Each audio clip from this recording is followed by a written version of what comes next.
Today's article is entitled, "It's Moving Day for Santa." Global warming nuts are at it again, and this time they have attempted to co-opt Christmas by telling us that Santa is a climate refugee. Now, I can think of no better way for radical leftists to celebrate the holiday than to scare the crap out of children. And not just any leftists, but trusted government leftists, because really, if you can't trust your government to be honest with your kids, who can you trust? Am I right?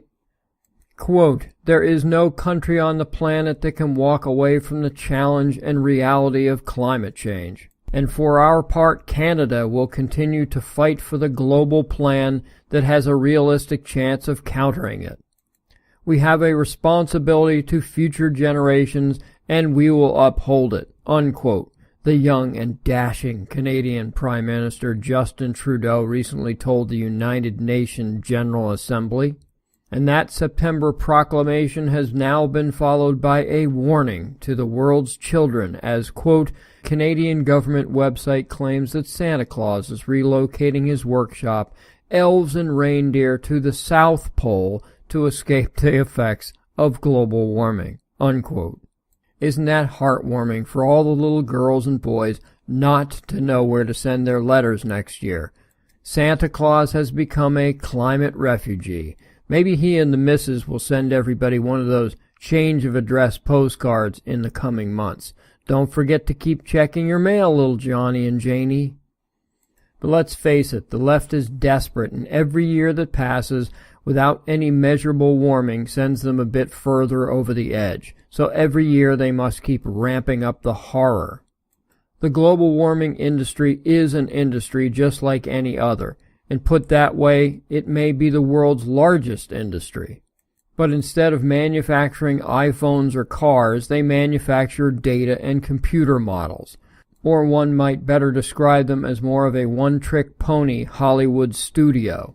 How many times can Hollywood make the same Friday the 13th movie? They keep ramping up the blood, the gore, and the shock, but it's still the same old story. The warming industry must also keep coming up with new ways to scare people and governments, but over the past several years they've been getting no traction.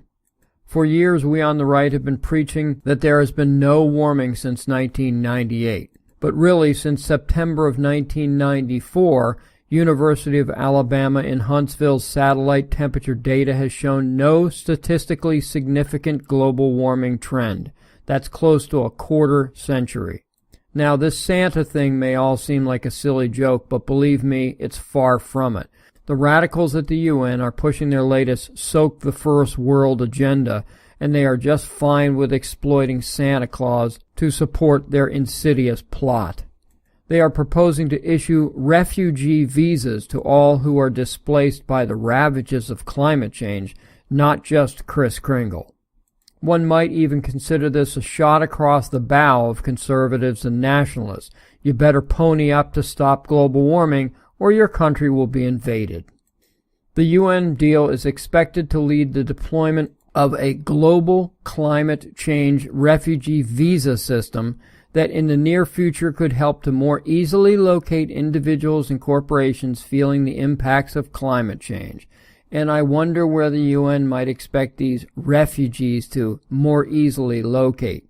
Can you say America and Europe? They already have the treaty drafted.